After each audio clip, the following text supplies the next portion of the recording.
Welcome to Afternoon Light, the podcast of the Robert Menzies Institute at the University of Melbourne. I'm Georgina Downer and I'm the host of Afternoon Light and the CEO of the Robert Menzies Institute.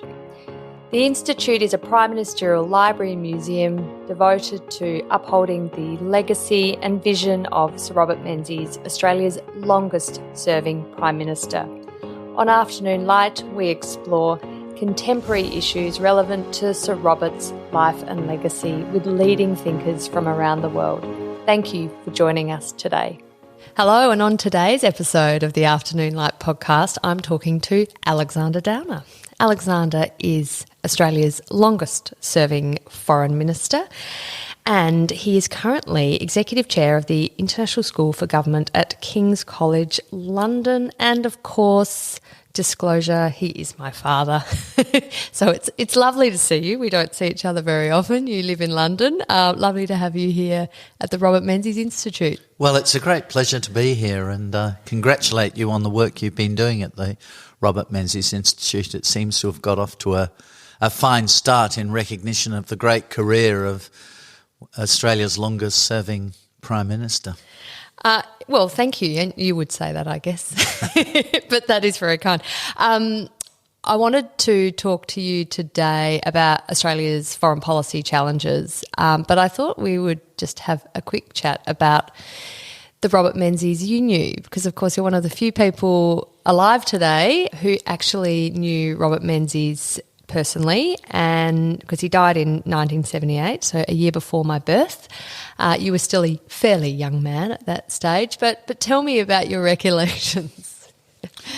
Well, I knew Sir Robert Menzies both when I was a child and a teenager into my early 20s, and I knew him because my father had been one of his ministers and was very close to him personally. When I was a child, Robert Menzies would come and stay with us in the Adelaide Hills when he visited Adelaide, sit in my father's study and smoked endless cigars and filled the whole house with the smell of cigars, something you wouldn't do today. Well. Or shouldn't do today. Says a cigar smoker himself. And then subsequently saw him from time to time with my parents. So he was a very kindly man, much more of a people's person than you might imagine from his image. But he was always interested in what I, as a child or as a teenager, as a student, what I was doing, what I was studying. I have three sisters, and so he took great interest in them as well and asked them a lot of questions and talked to them about their study and so on, as he did with me. He was a very grand figure, of course, so in that sense he was both very friendly and personable but a little bit intimidating.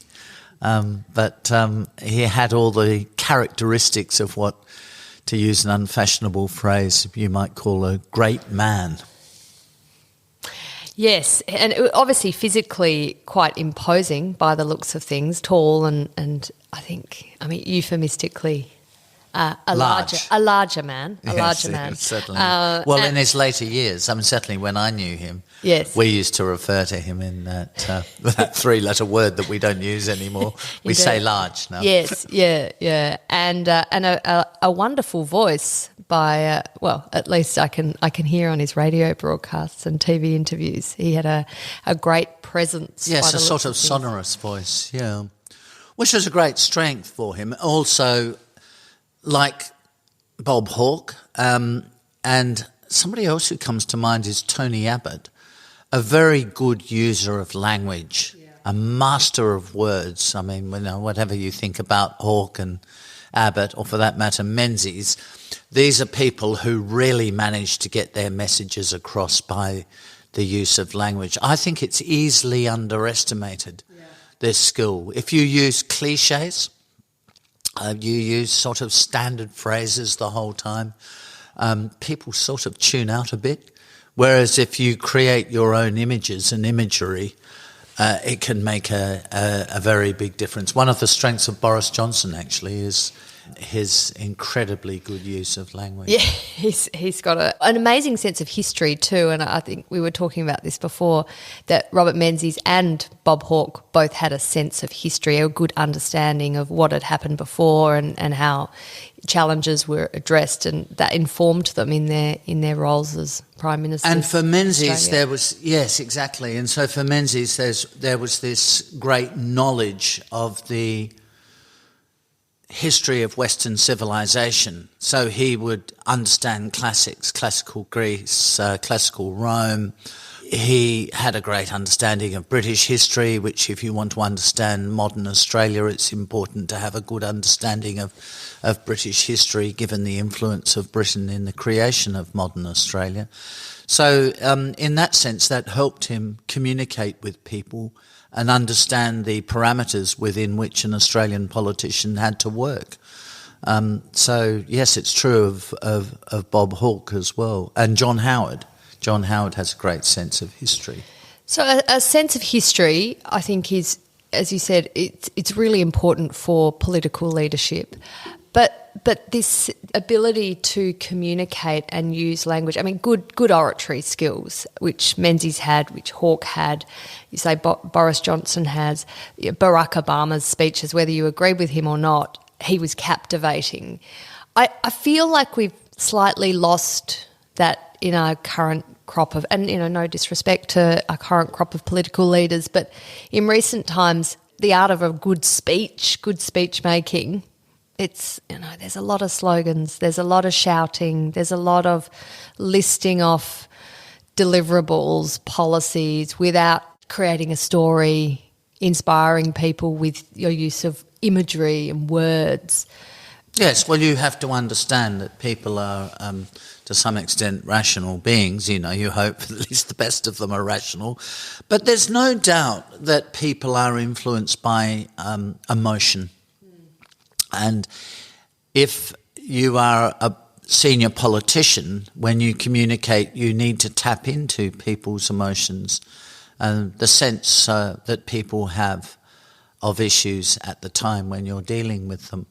So you need to understand the people, you need to be a great user of language and imagery, metaphors.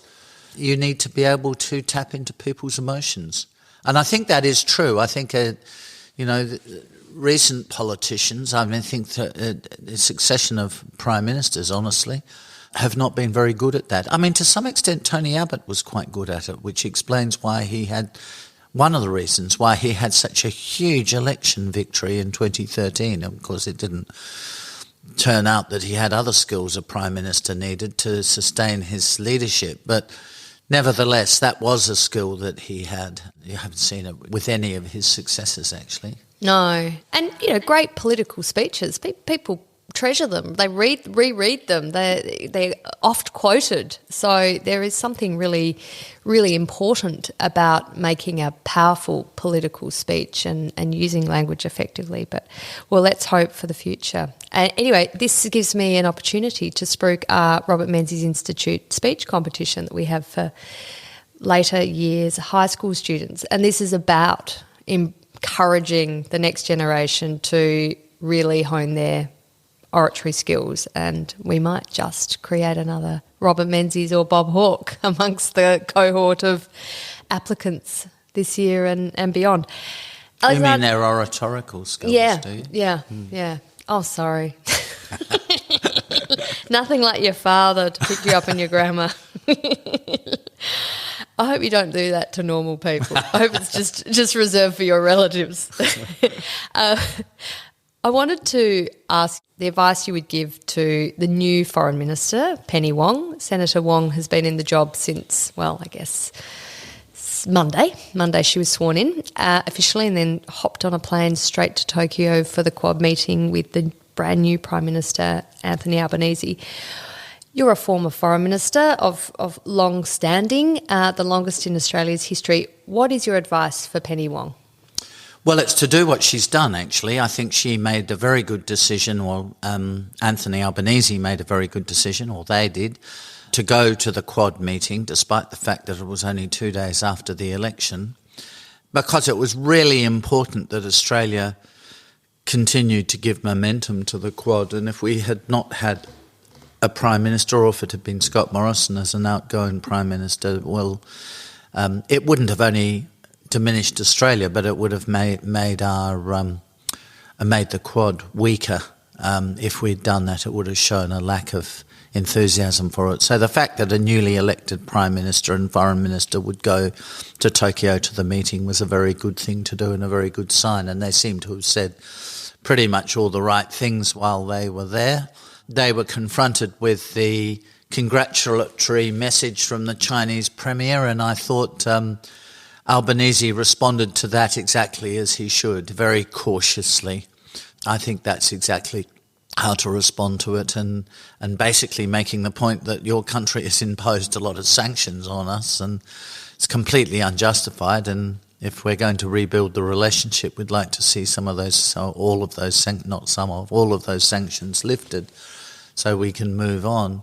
And then the second thing I would say is that Penny Wong is completely right to head off to the Pacific. I don't know, other than Fiji, I'm not sure whether she's going to any of the other Pacific Island countries.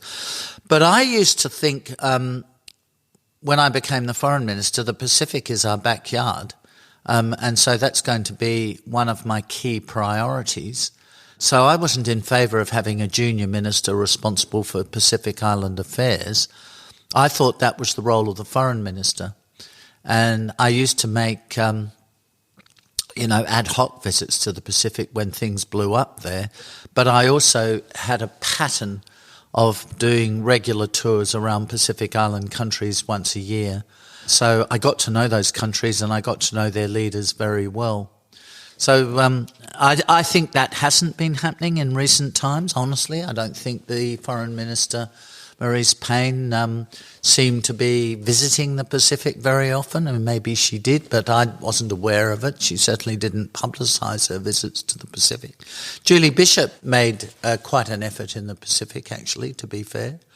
But I think the government, the now new Australian government, needs to invest very heavily in the Pacific. I don't think the answer is going to be to throw a lot of aid at the Pacific. So the Prime Minister has suggested that that's what they'll do. I don't think that will make a lot of difference. I don't think the issue is aid. I think it's tender, loving care, constant visits, working with them, helping them work through their problems. And when things start to go really wrong, as they have in the Solomon Islands, I think it's important to expose it for what it is. If the Chinese government is giving money to individuals in countries like the Solomon Islands, I think it's incumbent on the Australian government to make that public. And they didn't do that, and I think they should have done that. So I think the new government, one piece of advice I'd give to them is love the Pacific, but at the same time make sure you do expose things that are going wrong there. You, of course, had some real challenges in the Pacific when you were Foreign Minister, coups in Fiji, of course, and the huge deterioration of the security situation in the Solomon Islands to the extent that Australia sent the Regional Assistance Mission to the Solomons for many years, which kept the peace there, obviously at the invitation of the Solomon Islands government. Particularly the coup in Fiji, where you're condemning the government in Fiji that was not democratically elected, had come in through military force. How did you deal with those crises and maintain good ties throughout the Pacific? I just want to make it clear to you that there were many other issues beyond that too in the Pacific that we dealt with. When I came to government, the Bougainville Civil War was still raging. So we worked with the New Zealanders. They were really important in this process. Don McKinnon, the then Foreign Minister of New Zealand, played a crucial role in the peace process in Bougainville. So we brought that civil war to an end. And that took a lot of time and energy in my first couple of years as Foreign Minister. Then we had the Sandline crisis, which was related to that, where the Papua New Guinea government brought in mercenaries to wage war in Bougainville. So that was a case of us finding out about it through our intelligence services. And I just gave the story to a newspaper. It was to the Weekend Australian, to Mary Louise O'Callaghan. She the Australian ran a front page story about the Sandline operation, the use by Sir Julius Chan as the Prime Minister of Papua New Guinea of mercenaries in Bougainville. And, this created a huge eruption in Papua New Guinea, and we were able to kill off the whole plan, which was, it was rough, but it worked. You're right about the Solomon Islands. We resisted for a long time with DFAT and Defence Advice getting involved in the Solomon Islands directly. The departments didn't want us to do it at all. But John Howard and I decided that we would, nevertheless, accept the invitation from the then Prime Minister of the Solomon Islands to send in a force, which we turned into a Pacific force, called it RAMSI, the Regional Assistance Mission in the Solomon Islands. Again, brought near civil war to an end, circumvented it. We had some problems, in particular with Sogavari, who was from time to time the Prime Minister in those days. He wanted the RAMSI operation withdrawn, and he was receiving all sorts of support, if I could put it that way, from other countries. Other countries to our north. And at that time, of course, the Solomon Islands recognised Taiwan as China. Yeah. Yes. Yeah. So there's been that competition between Taiwan and Beijing, between Taipei and Beijing, over recognition. And a lot of money has changed hands in that context. And we knew it was changing hands. And really, we had to try to stop it. We did everything we could to do that. And yes, we had the coup in Fiji. We had more than one coup in Fiji in my time, but the last one was Frank Bainimarama's coup. We tried to stop him. Obviously, we failed. I did everything I possibly could, including speaking to him myself. We sent a naval vessel up to Fiji to stand off the coast there, with the pretext that it's there to evacuate Australians in case of a collapse in civil order following a coup, but as a message to send to the Fijians that we wanted at least Bainimarama and his people to stay on track, which they duly didn't. So the message, everything we did was a failure. It was a success, and that was a failure. Well, the message might have been heard, but not heeded. Not heeded, yes. And then there was, back to Papua New Guinea, we were really worried about the decline of governance, the huge amount of corruption there was in Papua New Guinea. And the thing is, there's the political class who are playing all of these games, and then there are the ordinary Papua New Guineans who knew what was going on and felt totally disconnected from their political leaders, and saw the whole system as dysfunctional. We're really worried that Papua New Guinea could fragment. So we set up something called the Enhanced Cooperation Program, which was a mixed success because its opponents, you can imagine why they were opposed to us sending in incorruptible Australian Federal Police and public servants to help stabilise the political system and the bureaucratic system and the law and order in Papua New Guinea. You can imagine why there were some politicians in Papua New Guinea who were opposed to that. Anyway, it was found, aspects of it were found to be unconstitutional by the Papua New Guinea Supreme Court, so we had to withdraw some of it. But we put a huge amount of effort into the Pacific, and I could only encourage Penny Wong and Anthony Albanese himself and other ministers, by the way, to do likewise and to invest very heavily in the Pacific. Do you think that the signing of a security agreement between the Solomon Islands and China last month was the biggest foreign policy failure Australia has experienced since the Second World War? And that was Penny Wong's statement. I might say that if I was the opposition. In the context of an election campaign. Of course, everything that goes wrong is the biggest failure since the Second World War. I've heard it over and over again. Yeah. I think it was, of course it wasn't the biggest foreign policy failure of Australia since the Second World War, but Australian foreign policy since the Second World War has overwhelmingly been very successful. It's been a huge story of success, actually. There are many great things Australia has done, and it's been a disproportionately proactive country in foreign policy. I think of most recently Anthony Albanese and Penny Wong going to the Quad. Well, we established that. That was our own initiative. It started off as the Trilateral Security Dialogue. But we started and then I think it might have been the Trilateral Strategic Dialogue to start with, and then the Security Dialogue, and then India was added, so it became the Quad. But that was an Australian initiative in my time as a foreign minister. So we've been incredibly proactive. I would say it was a setback. Was what happened in the Solomon Islands a foreign policy failure? I suppose I would call it a foreign policy failure in the sense that Australia should have, they would have known, and they did know, what was going on, and they should have intervened. And that by intervene, I mean early on, not late, not after the agreement is signed. Difficult to go to the Solomon Islanders and say, you've signed this agreement, now we want you to unsign it. That's probably not going to work. But they knew it was going to happen.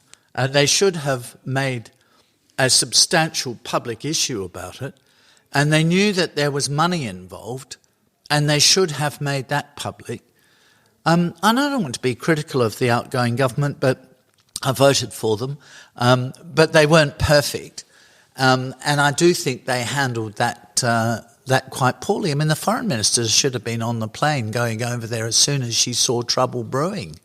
And she would have seen trouble brewing early on, and not left it to a junior minister much later in the piece. I did think that, yeah.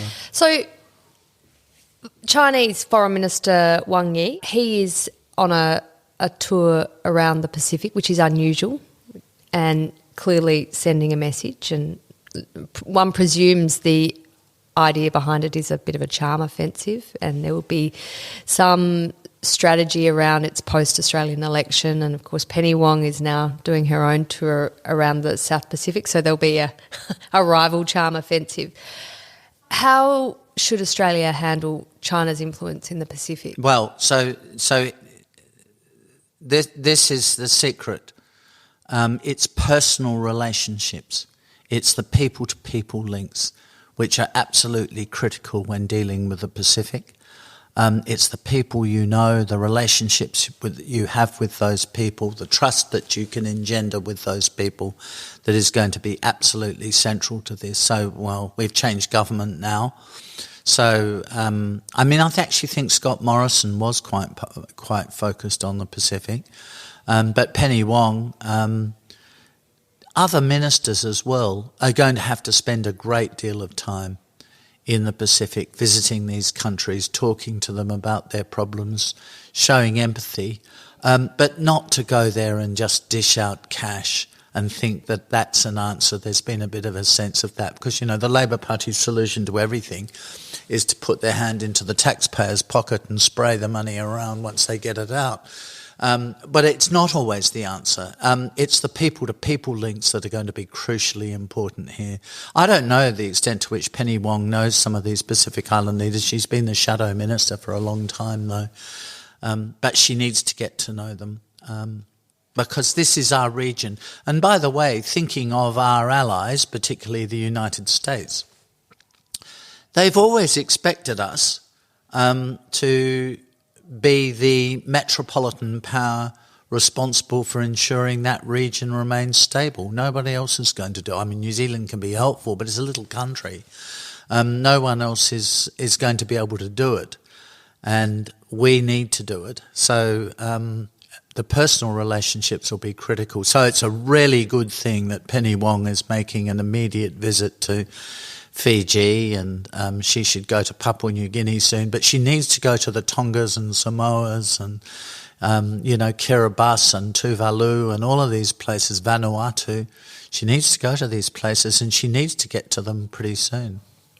So you say people-to-people links are critical here, and less cash, more relationships. The Pacific Labour Mobility Scheme has been great news for the Pacific and, of course, great news for the Australian agriculture sector. This is an industry, particularly fruit picking, horticulture, where Australians have tended not to want to work, but Pacific Islanders have been very keen to put their hands up to come out here and work. What about extending that scheme? And there's been suggestions of even, and this has got more of a climate change focus on it, extending permanent residency to people of the South Pacific into Australia to enable them to come and go freely and work here freely. Obviously, that has some logistical issues, and you've got to question sort of the skills base of a workforce.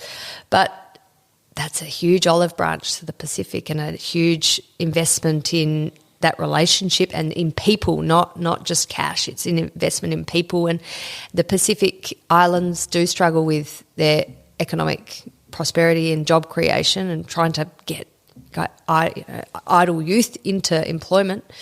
What about those types of programs of expanding them in much greater number than they currently are? Well, I think the Pacific Mobility Scheme could be expanded, no doubt about that, and I think that would be quite popular in the Pacific. But you want to be careful not to hollow these countries out, not to say, anybody with skills in particular can leave whatever the country is and just come and make their future in Australia. I mean, and plenty have done already, and in New Zealand, of course, as you know, as well.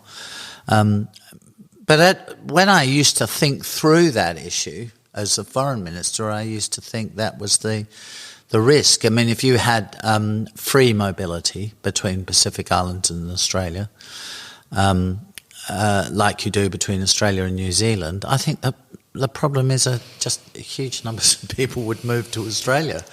Maybe not. Our weather's not as good. Well, I'm not sure about that. We don't have the sort of cyclones that they have, True. I suppose, at least in volcanoes, in the southern Australia. Yeah, volcanoes. Yeah. So I think I wouldn't. They would. The people themselves would be welcome, but I'm not sure. I'm not sure that it would be the right solution. I think it's better, to have them come and study here and to learn skills here. But to take those skills back to their own countries to try to strengthen the structure of their own countries.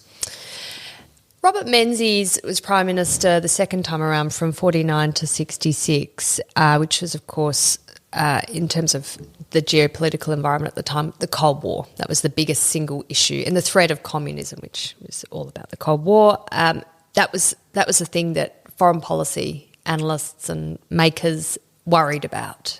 And, of course, in Malaysia, in Southeast Asia more broadly, but Malaya, Indonesia, Korea, Vietnam, you had battles that Australia was involved in, military confrontations that Australia was involved in order to combat the ideological rival of the West, of liberal democracies, which was communism. Fast forward, 2022, we obviously have another ideological rivalry, still communism, but more in an authoritarian guise, with China leading the charge, of course, and Russia really threatening in Europe. How do we use the lessons of the Cold War to face the ideological rivalry of 2022 and beyond? So we won the Cold War. And we won it. So that means we win again, does it? If we do the same thing again, we'll probably get the same result. That's exactly it. One hope. You're completely right. So what did we do? The liberal democracies, we created NATO. Of course, there was SEATO as well, the ANZUS agreement. And SEATO, the Southeast Asian Treaty Organisation. Yeah.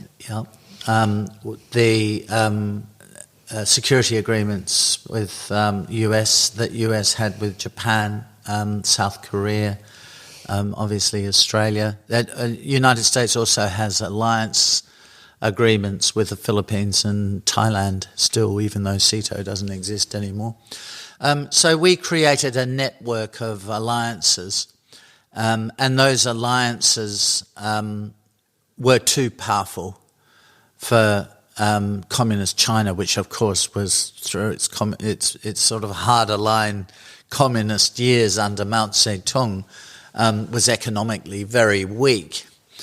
And the Soviet Union, not as weak as China, but economically quite weak as well. In the end, they couldn't counter this. So then we won the Cold War. That completely changed the mindset of the West, if you could call it the West, of the liberal democracies. They decided, well, that's the end of that rivalry. We don't have to worry about that anymore. We don't have to worry about defence anymore. There was an expression used through the 1990s of spending the peace dividend on other things altogether. This didn't eliminate, if you like, authoritarianism. And we saw China change, and I think many people thought China was on a pathway to something politically very good. I personally didn't ever think that, but many people did. And certainly economically, it was on a pathway to something very good. Okay, so now it's all gone wrong again. China under Xi Jinping has reverted to type, has become more Maoist than Deng Xiaopingist. And Russia under sort of the latter Putin, not under the earlier Putin, but under the latter Putin, has become, a bit more Stalinist. So they've gone back to what they were. And so we go back to what we were. That's right. If you want to behave like that, we've shown you the way once before. We've shown you what happens through the 50s and the 60s and the 70s and into the 80s. During those 40 years, we showed you what we can do and we will do. So if that's what you want to do, that we're very sad about that. We're very sorry. We think it's a huge mistake, but nevertheless, we won't sit back and take it. And that has kind of happened. I mean, I know there are divisions sort of new divisions opening up in Europe over how to handle Ukraine and Russia. But basically the NATO countries have come together pretty solidly in support of Ukraine and against Russia. The Quad is an illustration of a broader point that the liberal democracies in the Indo-Pacific, as well as the European NATO countries, the UK particularly through AUKUS, are determined to balance China's power, and they're all sending a message to China: don't even think about changing the security status quo in the Indo-Pacific region through the use of force. Everything must be negotiated and everything must be done within the rules-based international system. Changes can be made, but that's how they must be made. And I think what's good is, bad things happen, but sometimes good things come out of bad things. What's good about the effect of the absolutely preposterous Russian invasion of Ukraine is that it has sort of recalibrated thinking.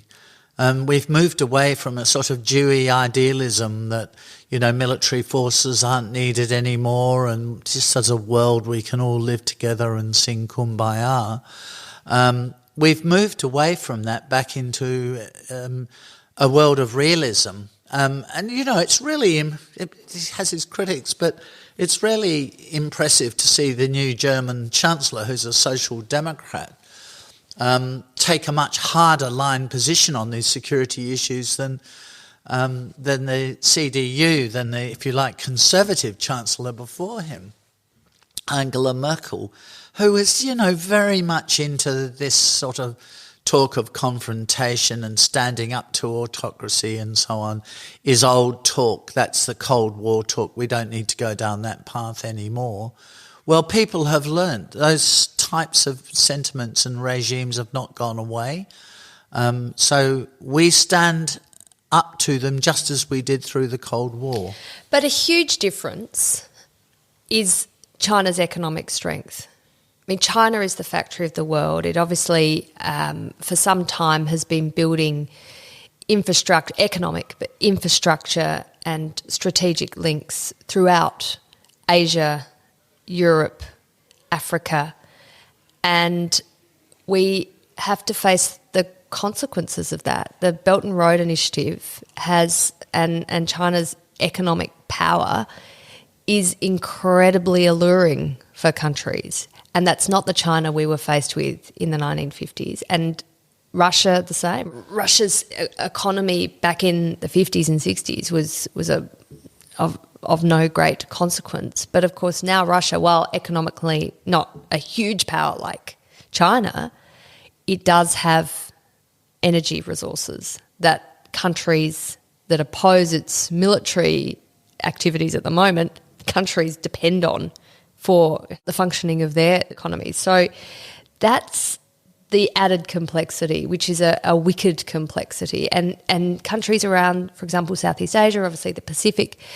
they are finding this sort of idea that you choose sides or engage in these alliances or groupings of like-mindeds with Australia, US, UK, Japan, Korea and the like. They're finding that they don't really want to make that choice because the economic relationship with China is too important to them.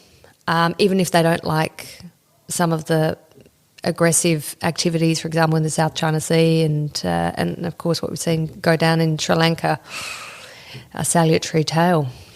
Yeah, so there are a couple of issues there. First of all, nobody's saying that we should be pursuing a policy of containment of China, that we should be cutting off our economic links with them, or that we want other countries to cut off their economic links with China. I think we would like to reduce our dependence on China. So in two ways. I mean, we don't want our critical supply chains to be vulnerable to the whims of Beijing. So we need to be careful about that. And secondly, Chinese investment in critical national infrastructure. We have to be very careful about that, given their record.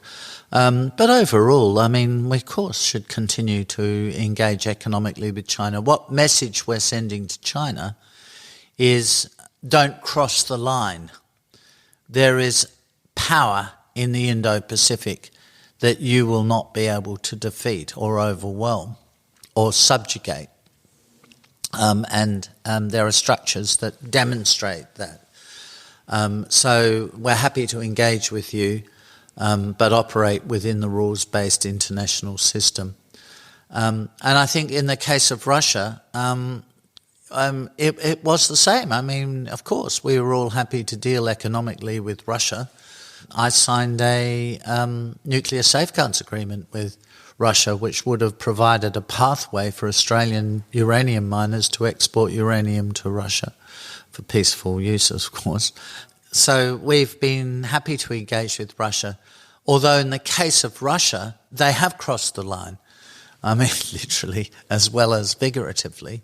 They have not only ripped up the rules-based international system, but they've invaded a neighbouring country. I never thought I would see it. So inevitably there will be economic consequences that will flow from that. And yes, we're all paying a price for the economic response to Russia's invasion of Ukraine. I mean, you're seeing higher energy prices. Of course, they're going up for a lot of reasons, but that's one of the reasons energy prices are going up. You know, that is contributing to an already inflationary trend. But we just have to accept it. In the case of China, I think this whole idea of the CPTPP, the Comprehensive and Progressive Trans-Pacific Partnership, needs to be seen through, amongst other things, the lens of Indo-Pacific or Asia-Pacific countries building supply chains with each other rather than being overly dependent on China. And, you know, woe is the United States for pulling out of what was then called the TPP. And I'm hoping that after his visit to East Asia, President Biden might review his own thinking on becoming involved in a trade agreement like that, because it would be wonderful to get the United States into it for all of those sorts. I mean, a lot of reasons, but one of the reasons being to help reduce our dependency on China economically. Oh, it would be wonderful to see a change of position in the United States, but I suspect after the midterms. Yes, that's right. There's domestic political implications there.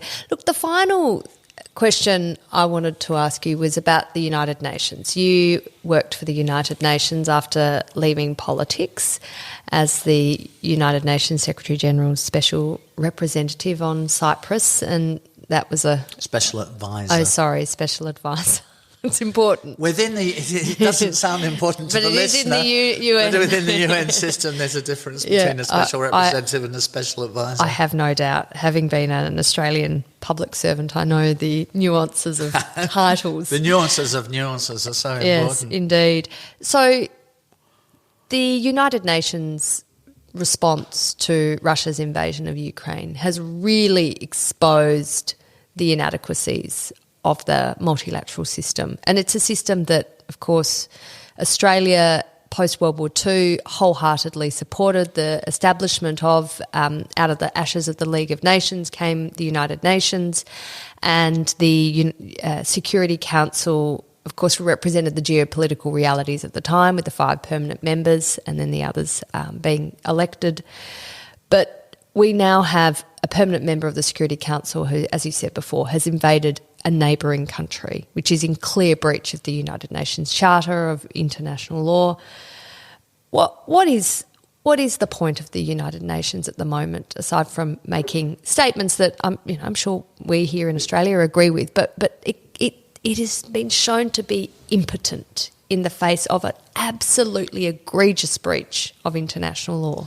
Well, I think there are a number of issues there. First of all, the United Nations is a huge organisation with many agencies. So some of its agencies, like UNDP, United Nations Development Programme, do perfectly good work. I mean, it's only going to make a big difference at the margins, but it does make a difference. The United Nations High Commissioner for Human Rights and the Human Rights Council sort of set the benchmark for human rights norms. I think that's sort of fine. And there's UNHCR, the refugee agency, which, it's very political. They're basically in favour of free movement of people around the world, no borders of people, but that's a bit of a problem. But they do a lot of very good work on the ground, not to gainsay that. But when it comes to security issues, the United Nations is always, the Security Council is so often deadlocked. So on Ukraine, obviously, that Russia has a veto, China has a veto. And you can't get a resolution through the Security Council stopping Russia. So that has always been thus, and you're not going to get rid of the permanent members and you're not going to get rid of the vetoes. So in a sense, that is a weakness of the United Nations security system. But on the other hand, it wouldn't have been created without giving those countries a veto. So that's the price you pay for creating it. So I suppose the other point I'd make about the United Nations is, therefore, the Secretary-General has the so-called bully pulpit power, the power of influence. It goes back to what we were talking about at the very beginning of this conversation, through the use of language, through persuasion, through moral standing. The Secretary-General should be able to exercise a great deal of influence. And honestly, I think, to be brutally frank, Antonio Guterres doesn't do that. The guy was the Prime Minister of Portugal. I dealt with him myself, actually, over East Timor back in the late 1990s. Nice man, and he was certainly very helpful on the East Timor issue, no problem there. But this is a job too much for him. you need a really major global figure as the Secretary-General of the United Nations, somebody who will inspire, if not everybody in the world, but will inspire many. And the trouble, it's the same with most multilateral institutions like the European Commission or the presidency of the European Council. The thing is, you get second-rate people into those jobs because the national leaders don't want to be overwhelmed by them. So I had a very interesting conversation 2 or 3 years, it must have been before the pandemic, 3 years ago, with Nicolas Sarkozy, who was the president of France. And we were talking about Tony Blair, and I said to him, well, why didn't you appoint Tony Blair, the president of the European Council? And he said, well, I really wanted to. And I tried to get other European leaders to agree to it, and many of them would, but Angela Merkel wouldn't. And I said, well, why wouldn't she agree? I mean, after all, she's right of centre, or is meant to be right of centre. She was right in the centre, I would say, of politics, Angela Merkel. She wouldn't have any ideological objection, nevertheless, to Tony Blair. And he said, well, the reason why she didn't want him is that she thought he would be too powerful a personality. And this is the problem with the Secretary-General of the United Nations. I mean, even the Americans. I remember talking to Condi Rice about this issue when eventually Ban Ki-moon was elected as the Secretary-General, and there were a couple of other candidates. And I won't go into who they were and what she said about them, but the point was that they could be trouble. So they go for Ban Ki-moon, a nice guy, a lovely guy, but when the Syrian civil war broke out and Ban Ki-moon went on TV and said, I call on all parties in Syria to put down their weapons, you can see them watching that in a bar in Damascus and just not quite trembling in fear. Bars in Damascus, maybe not, or whatever, in a coffee shop in Damascus, and just laughing. Yeah. I mean, they are personalities who have lacked authority. Well, perhaps the next Secretary-General we can have someone to aspire to. Well, the present one's only just been re-elected. So a few years yet. Yeah, well, maybe an Australian one. We did have murmurings of an Australian one a few years back, but that was quickly put to rest, probably for the best, actually. And he certainly would have been authoritative. He would have. I think he would have melted the whole system down as he did the Australian government. Even his own colleagues wouldn't support him. Imagine what he'd be like running the United Nations. Yeah, indeed. A bullet dodged, clearly. Alexander Downer, thank you so much for joining me on the Afternoon Light podcast. It's been an absolute pleasure. It's a great pleasure to do it, Georgina, and good luck with the Robert Menzies Institute. The Afternoon Light podcast is brought to you by the Robert Menzies Institute at the University of Melbourne. You can find more about the Institute and our podcast at robertmenziesinstitute.org.au. We're also on Twitter, on Facebook and LinkedIn. We look forward to you joining our show next week. Thank you.